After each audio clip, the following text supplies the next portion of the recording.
오늘도 하나님의 말씀이 우리를 지키시는 줄 믿습니다. 하나님의 말씀이 우리를 지키십니다. 우리가 하나님의 말씀을 지키는 것이 아니라 하나님의 말씀이 우리를 지키는 것입니다. 처음에는 눈에 띄지 않았지만 이제는 전 지구적인 문제가 된 지구 온난화에 대해서 다들 아시리라고 생각합니다.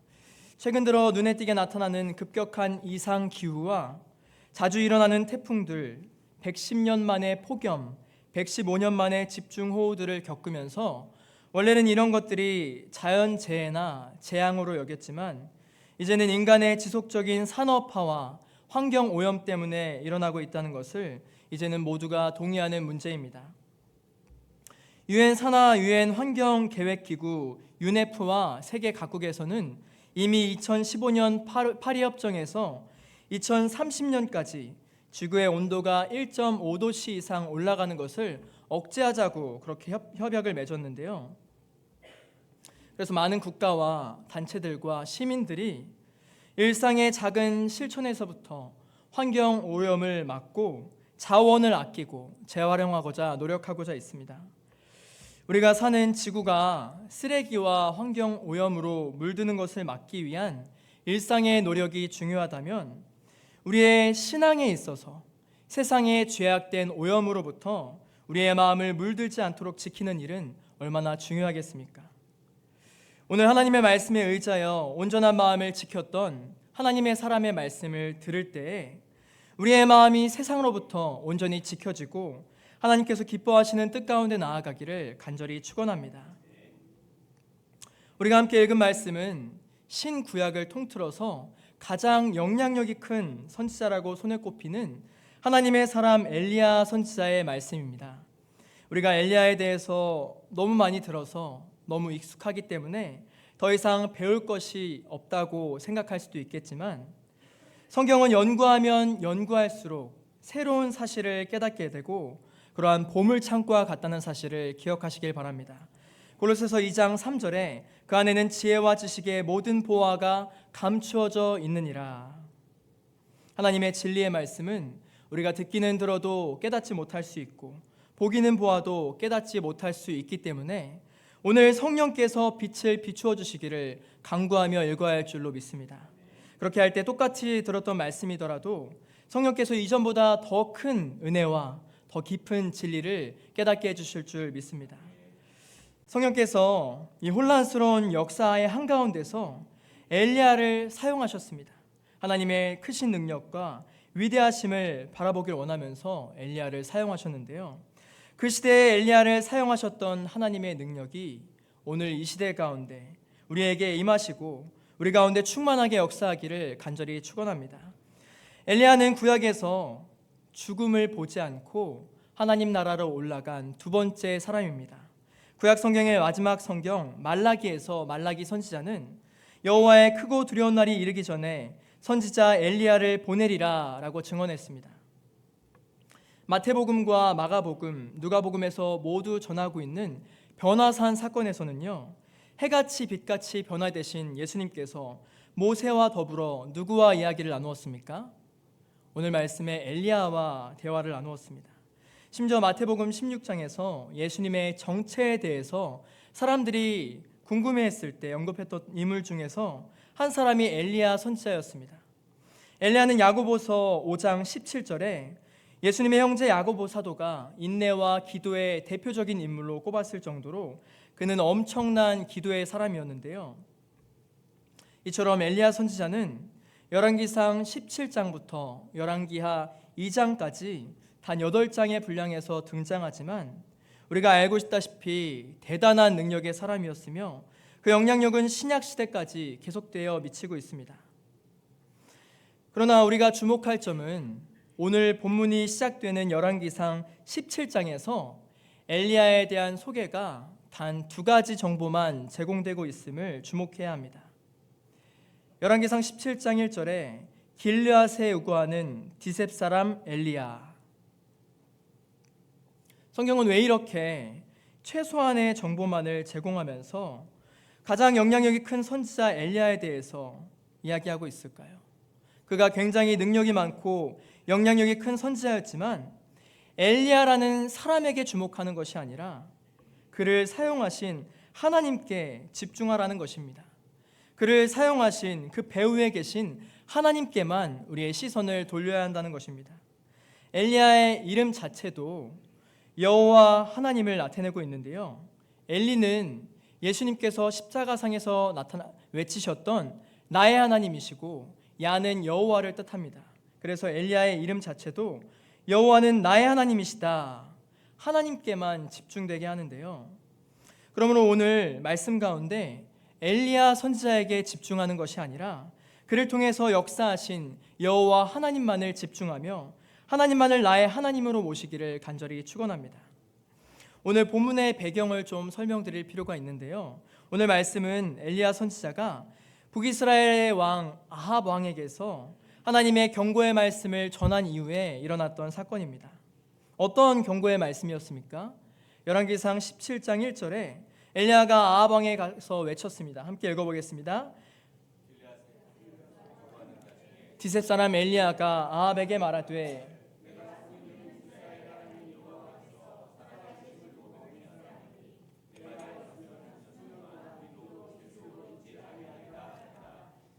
하나님께서 엘리야 선지자를 통해서 더 이상 비가 있지 않을 것이다 라는 경고의 말씀을 하셨는데요. 그것은 아합 왕이 저질렀던 범죄 때문이었습니다. 그가 다스리던 시대는 북이스라엘 역사 가운데 가장 혼란스럽고 어두웠던 시대였는데요.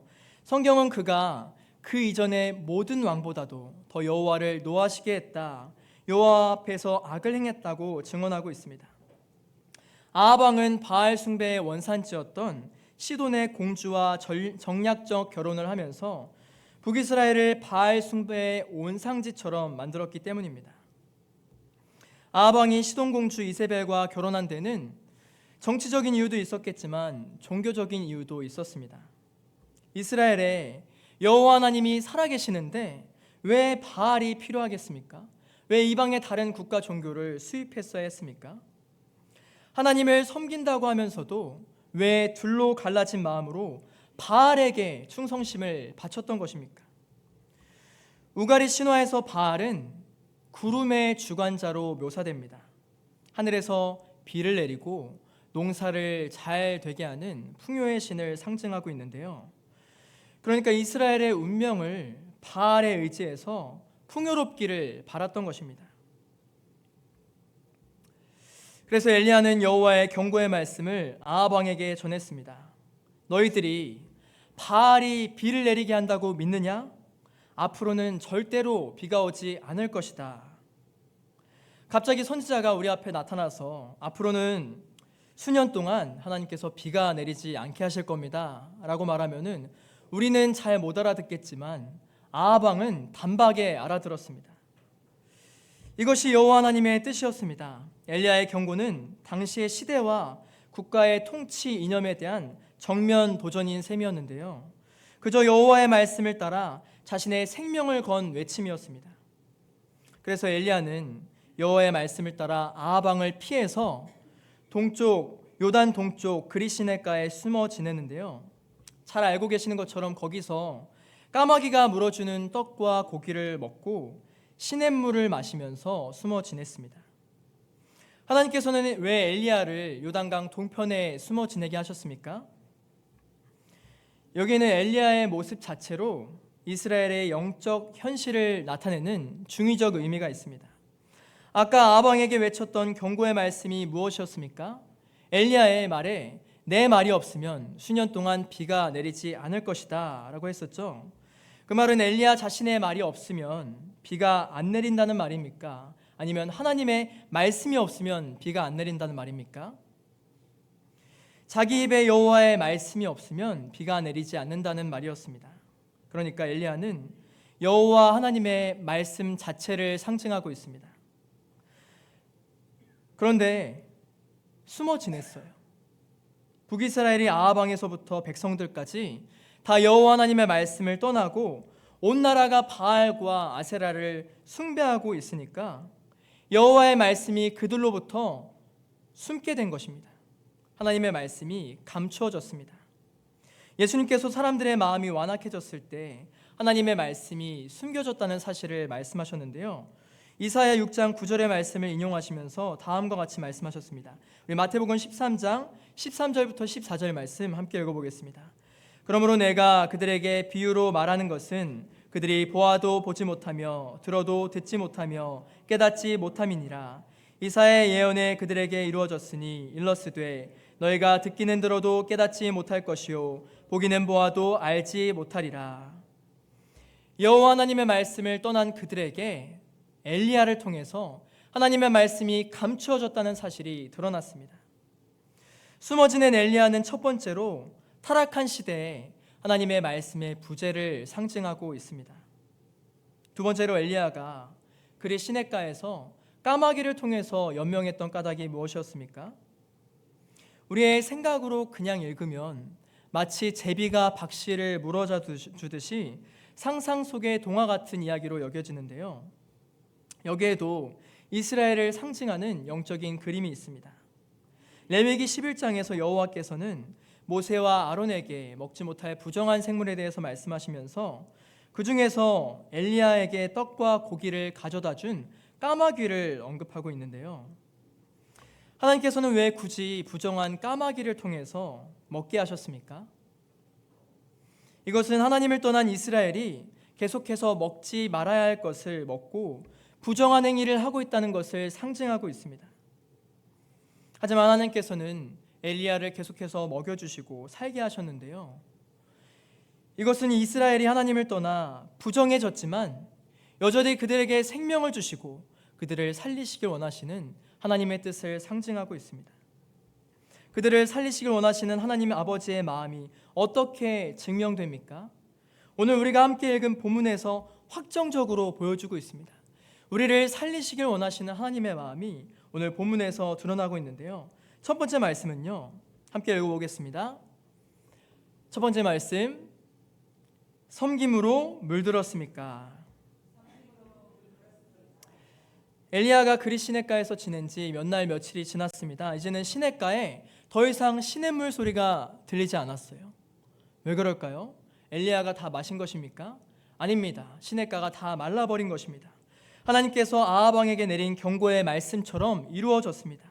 시냇가의 물조차 다 말라버리는 심각한 가뭄이 찾아왔습니다. 그때 여호와 하나님께서는 엘리야더러 시돈 땅에 있는 사르밧 과부의 집에 머물라고 말씀하신 거예요. 그 과부의 집에서 머물러 지내라고 말씀하셨습니다. 엘리야는 일어나서 사르밧으로 갔습니다. 성문에 이르니까 마침 한 과부가 나뭇가지를 줍고 있었어요. 그녀를 불러다가 물 한 그릇을 부탁했습니다. 그러니까 과부가 어떻게 했습니까? 순순히 물을 가지러 가는 거예요. 여러분 지금 이 상황을 어떻게 보고 계십니까? 물 한 그릇쯤이야 너무 당연하다고 생각하십니까? 여러분은 주의 종이 물 한 그릇을 부탁했을 때 흔쾌히 물 한 그릇쯤은 가져다 주실 수 있으시죠? 네, 아멘. 네, 지금 마음속으로 당연히 그 정도쯤은 얼마든지 할 수 있다고 생각하신 성도님이 계신다면 앞서 말씀드린 상황을 다시 한번 생각해 보시길 바랍니다. 시냇가에 물이 말랐습니다. 하늘에서 몇 년째 비가 내리지 않았어요. 남편은 없습니다. 초라한 몰골에 외국 남자가 다가와서 물을 한 그릇이나 달라고 이야기하고 있습니다. 그때 우리는 낯선 그를 위해서 기꺼이 섬김으로 물을 들겠습니까? 자기 가족이 마실 물도 부족한 가뭄의 상황입니다. 그러나 사르밧 과부는 아무 말도 없이 이미 마음에서부터 기꺼이 섬김으로 물을 들었습니다. 그런데 11절에 엘리야는 심지어 한 가지 더 부탁하고 있습니다. 떡 한 조각도 가져오라. 그러자 이번에는 그녀가 어떻게 반응했습니까? 우리 12절 말씀을 보십시오. 그가 이르되 당신의 하나님 여호와께서 살아계심을 두고 맹세하노니 나는 떡이 없고 다만 통에 가루 한 움큼과 병에 기름 조금뿐이라. 내가 나뭇가지 둘을 주워다가 나와 내 아들을 위하여 음식을 만들어 먹고 그 후에는 죽으리라. 사르밧 과부는 엘리야가 보통 사람이 아니라는 것을 알았습니다. 하나님의 사람 여호와께서 보내신 주의 종이란 것을 알았어요. 그래서 이 메마른 가뭄에도 기꺼이 섬김으로 물을 들고자 애썼습니다. 그러나 엘리야가 부탁한 떡 한 조각은 두 식구가 먹을 마지막 남은 양식이었습니다. 우리는 죽기를 각오하고 이 마지막 양식을 먹으려고 하는데요. 이게 마지막인데 이 초라한 한 덩이를 끝으로 죽을 날만을 기다리고 있는 상황인데 어떻게 이것마저 달라고 하십니까? 그런데도 하나님의 사람은 그 마지막 남은 것을 먼저 내게 가져오라 라고 이야기합니다. 어떻게 보면 굉장히 몰지각하고 염치 없이 느껴지지 않습니까? 그 가난하고 연약한 과부의 집에 하필이면 그 마지막 남은 식량을 달라고 하는 것인지, 그래도 비교적 풍족한 집에 가서 달라고 했으면 더 좋았을 것 같지 않습니까? 그러나 하나님은 동정이나 적선을 받으시는 분이 아니십니다. 정말 내게 남은 마지막 한 조각, 이것만큼은 드릴 수 없다고 여겼던 그것마저도 생사와 복을 주관하시는 하나님께 전적으로 신뢰하면서 그 생명과도 같은 섬김과 헌신을 원하시는 것입니다. 그래서 하나님의 사람은 처음에 섬김으로 물을 들었던 것처럼 끝까지 섬김으로 물을 들라고 이야기하고 있습니다. 그러면서 섬김으로 물을 들어야 할 이유를 가르쳐 주시는데요. 13절부터 14절 말씀에 두려워하지 말고 내 말대로 하려니와 먼저 그것으로 나를 위하여 작은 떡 한 개를 만들어 내게로 가져오고 그 후에 너와 내 아들을 위하여 만들라. 이스라엘의 하나님 여호와의 말씀이 나 여호와가 비를 지면에 내리는 날까지 그 통에 가루가 떨어지지 아니하고 그 병에 기름이 없어지지 아니하리라 하셨느니라. 아멘. 가뭄에 두 식구가 먹을 마지막 양식만을 남겨두고 있었던 이 사르밧 과부의 집에 내렸던 하나님의 말씀입니다. 두려워하지 말고 가서 먼저 그것으로 나를 위하여 내게로 가져오고 그 후에 너와 내 아들을 위하여 만들라. 14절 말씀 앞에는 생략된 단어가 있는데요. 무엇 때문에가 생략되었습니다. 그러니까 이스라엘 하나님 여호와께서 말씀하셨기 때문에 나 여호와가 비를 지면에 내리는 날까지 그 통에 가루가 떨어지지 아니하고 그 병에 기름이 없어지지 아니하리라. 여호와 하나님께서 말씀하셨기 때문에 순종하는 삶, 처음 시작했던 섬기기로 마음했던 그 마음 끝까지 섬김으로 물을 들어야 했다는 것입니다. 이것만큼은 드릴 수 없다고 생각하는 그 마지막 한 조각까지 없는 와중에 하나님의 말씀 앞에 의지하여 드릴 때 주님은 무엇을 약속하셨습니까? 모든 것이 메말라버린 그 가뭄의 땅에서 마르지 않는 축복을 허락하신다고 약속해 주셨습니다. 우리는 흔히 이 말씀을 주의 종을 잘 섬기면 축복을 받는다라고 해석할 수도 있는데요. 이 말씀은 주의 종을 잘 섬기라는 의미가 아닙니다. 주의 종을 잘 섬기면 무조건 축복을 받는다는 의미도 아닙니다. 물론 하나님의 말씀을 전하는 사람을 잘 섬기는 일은 너무나도 중요합니다. 성경은 갈라디아서 6장 6절에 가르치는 자와 모든 좋은 것을 함께하라 라고 말씀하셨기 때문입니다. 그러나 그것보다 더 중요한 것은 그에게 여호와의 말씀이 있었기 때문입니다. 하나님의 말씀을 전하는 주의 종 뒤에 계신 분이 누구인지 믿는 것이 핵심입니다. 하나님의 사람이 물을 한 그릇이나 달라는 도움을 요청했을 때 그 도움을 거절했다면 더 이상 그녀에게 기대할 것은 앞으로도 아무것도 없었을 것입니다. 그러나 그녀가 하나님의 사람 그 자체를 바라보지 않고 그 뒤에 계신 하나님을 바라봤을 때, 말씀하시는 하나님께 주목했을 때 역사가 일어났습니다. 하나님을 바라보지 않고 여호와만을 바라보며 그 섬김의 물을 들었을 때 우리가 잘 알고 있는 것처럼 하나님은 넘치도록 보답해 주신 줄 믿습니다. 본문 15절의 말씀처럼 하나님께서는 그녀의 가정에 끊임없는 축복을 허락하셨는데요. 그녀가 대접한 분은 사람이 아니라 바로 하나님이셨기 때문입니다. 그녀는 사람을 위한 섬김으로 물을 들었던 것이 아니라 하나님을 위한 섬김으로 끝까지 물 들었습니다. 예수님께서는 마태복음 25장에서 비슷한 맥락의 말씀을 하셨는데요. 마지막 때에 심판하실 때 오른편에 있는 자들에게 말씀하셨습니다. 내가 진실로 너희에게 이르노니 너희가 여기 내 형제 중에 지극히 작은 자 하나에게 한 것이 곧 내게 한 것이니라. 아멘. 예수님은 연약한 자들을 향한 너희의 섬김이 곧 나에게 한 것이다 라고 말씀하셨습니다.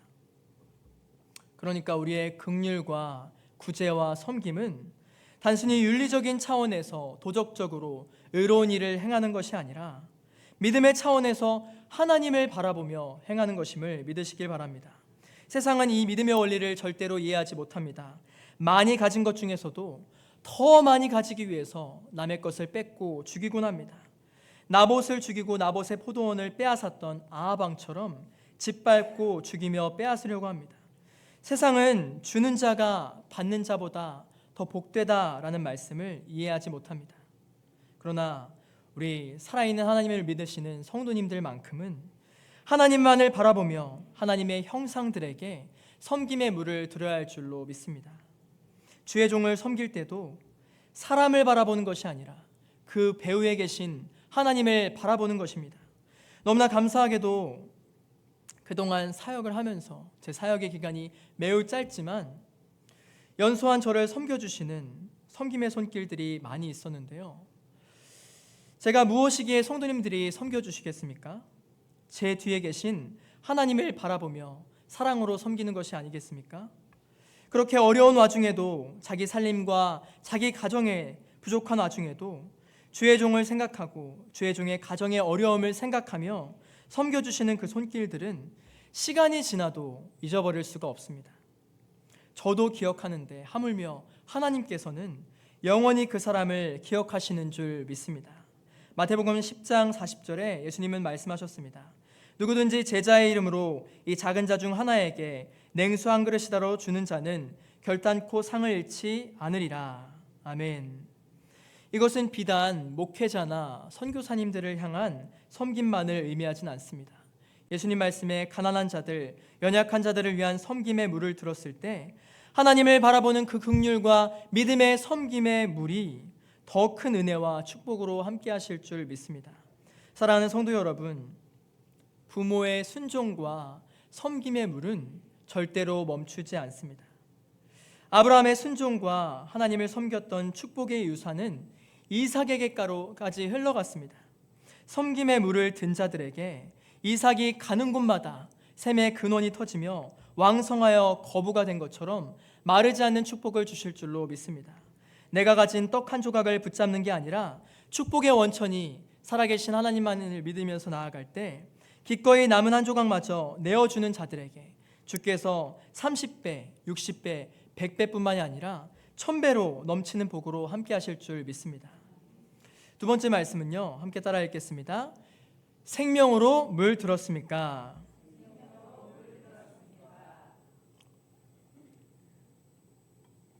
우리가 하나님 말씀에 순종할 때 가장 크게 오해하는 것 중에서 하나가 하나님의 말씀에 순종하면 내 인생, 우리 가정에 어떤 부정적인 일도 일어나지 않을 것이라는 잘못된 기대입니다. 두 번째 오해는 부정적인 일이 일어났을 때 내가 지었던 죄에 대한 징벌이 내렸다고 생각하는 잘못된 판단입니다. 물론 하나님께서는 죄에 대한 벌을 내리실 수 있는 분이십니다. 이 세상을 살아가면서 우리가 지은 죄에 대한 책임은 어떻게든 지게 되는데요.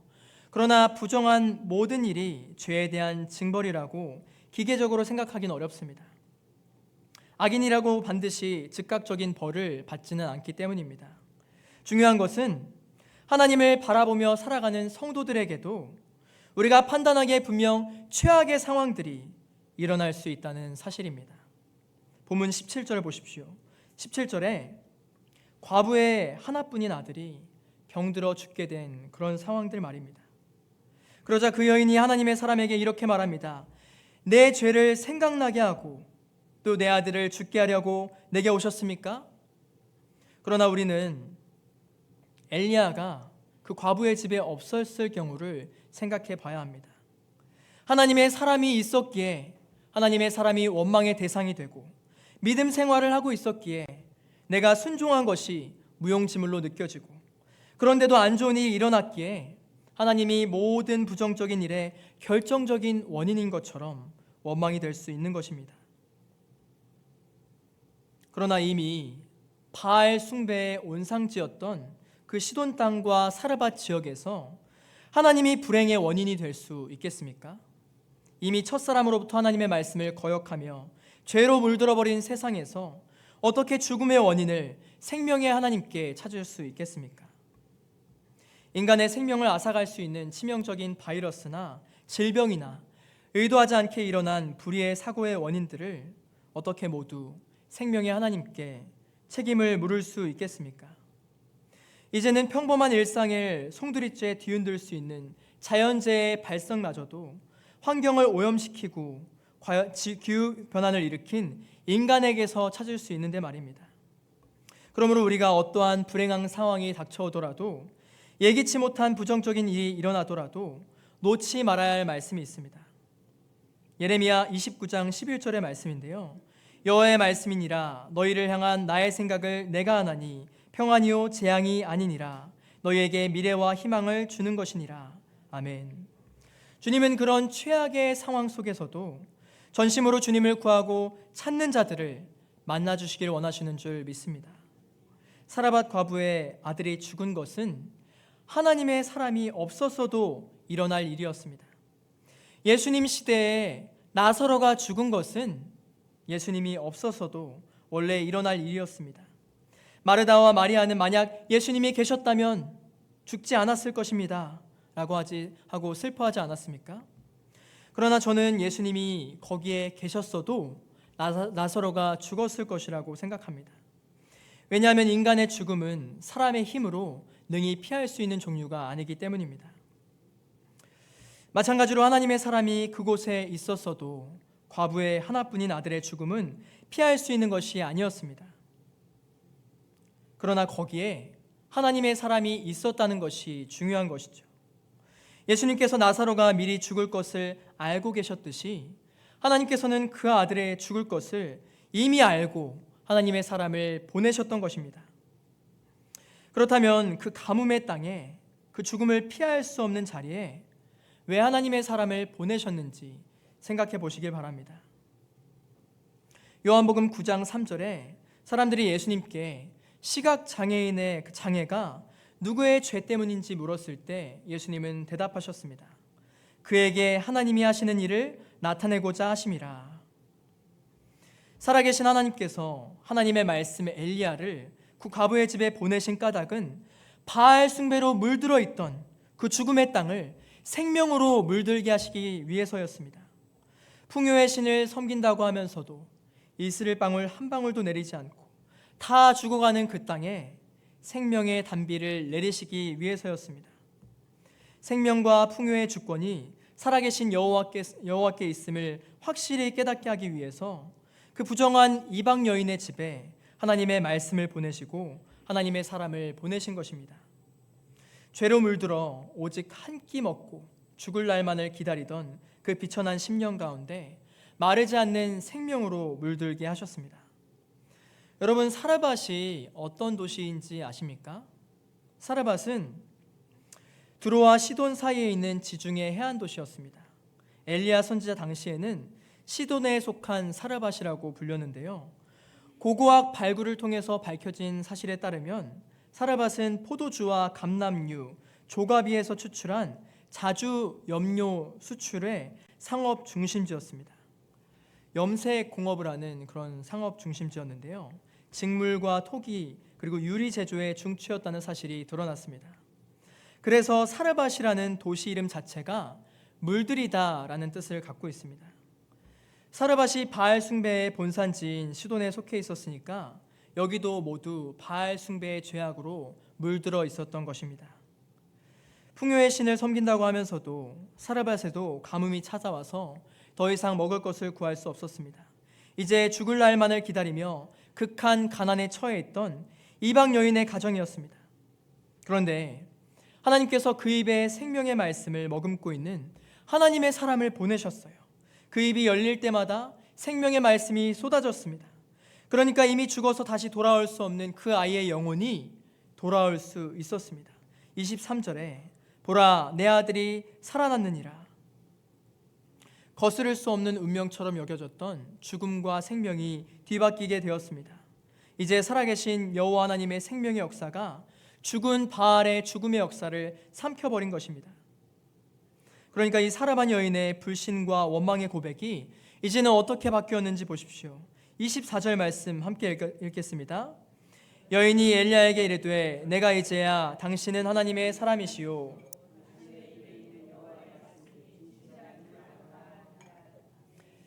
이스라엘에서조차 들을 수 없었던 그 고백이 이방 여인의 입에서 나오고 있습니다. 당신의 입에 있는 여호와의 말씀이 진실한 줄 아노라. 하나님께서는 생명의 말씀을 보내셔서 얼어붙었던 마음을 녹이시고 생명의 물이 다시 흐르게 하셨습니다. 죄로 물든 그의 심령을 깨끗하게 씻겨주시고 결코 일어날 수 없었던 생명의 역사로 부활의 소망으로 다시 물들게 하신 것입니다. 저는 이제 말씀을 마치고자 합니다. 오늘 이 시대를 살아가고 있는 우리의 마음과 생각은 무엇으로 물들어 있습니까? 우리의 심령 가운데 가득 차 있는 물은 어떤 물입니까? 세상은 채우는 것이 더 복되다고 하면서 우리의 마음을 죄악으로 물들입니다. 그러나 주님은 비우는 것이, 나누는 것이, 주님의 사랑을 흘려보내는 것이 더 복되다고 가르쳐 주셨습니다. 우리의 마음은 세상과 하나님 사이에 어디에 머물러 있습니까? 처음에 섬김으로 물들었던 마음이 내게 마지막 한 조각 남은 그 상황 속에서도, 처절한 그 상황 가운데서도 끝까지 섬김으로 물들었습니까? 나와 내 가정이 부족하고 연약한 그때에도 여전히 주는 것이 받는 것보다 더 복되다는 하나님의 말씀을 신뢰하며 살아계신 하나님의 말씀을 바라보면서 섬김으로 물을 드는 저와 여러분 가운데 하나님의 은혜가 충만히 임할 줄로 믿습니다. 온 세상이 하나님의 말씀을 부정할 때 오늘 하나님의 말씀을 머물렀던 하나님의 사람을 기억하시길 바랍니다. 하나님의 말씀에 순종함으로 우리 마음이 온전한 섬김으로 가득 차고 끝까지 섬김으로 물들기를 간절히 축원합니다. 많은 사람들이 하나님이 없다고 외칩니다. 온갖 죄악으로 물들어 있는 이 시대의 사라밭을 살아가고 있습니다. 어쩌면 갑작스럽게 닥치는 우리 눈에 불행해 보이는 모든 부정적인 상황 가운데 그동안의 섬김과 헌신이 하나님의 말씀을 향한 순종의 의미가 점점 퇴색되고 있지는 않은지요. 분명 섬겼는데 왜 안 좋은 일이 일어나는가? 불신과 원망의 농도가 점점 더 짙어져만 가고 하나님을 향한 사랑의 농도가 묽어져 갈 때 그때가 하나님의 말씀 앞에 우리의 마음을 깨트려야 할 때일 줄 믿습니다. 주님은 그 상황 가운데서도 우리에게 하나님의 영광을 나타내시길 원하십니다. 내가 그곳 과부에게 명령하여 내게 음식을 주게 하였느니라. 내가 죽어갈 때 주님은 생명으로 물들이십니다. 또한 주님은 주의 말씀으로 말미암아 살아는 내가 하나님의 말씀으로 가득 차서 죽어가는 세상 가운데 생명으로 물들이시길 원하십니다. 그렇게 전심으로 살아계신 여호와 하나님만을 섬기면서 세상을 생명으로 점점 더 물들여가는 저와 여러분 되시기를 간절히 축원합니다. 기도하시겠습니다. 사랑과 은혜가 풍성하신 하나님 아버지, 암울하고 혼란스러웠던 역사의 소용돌이 속에서 시대적 사명을 가지고 누가 진정한 생명의 공급자인지 나타냈던 하나님의 말씀을 듣습니다. 주여, 오늘 죽은 영혼도 다시 살리시고 메마른 영혼에 생기를 불어넣어 주셨던 살아계신 여호와 하나님만을 믿으며 나아가길 원합니다. 세상의 사고방식에 물들어서 내가 궁핍하고 연약한 그 순간에도, 불신과 원망으로 마음이 가득 차는 그 순간에도 주여 믿음을 더하여 주시옵소서. 온전히 하나님을 섬기는 마음으로 붙잡아 주시옵소서. 죽음의 가뭄이 찾아온 황폐한 광야에서도 능력의 주님, 하늘에서 비를 내리시고 은혜를 베푸시는 여호와 하나님만을 전적으로 섬기는 저희가 될 수 있도록 함께하여 주시옵소서.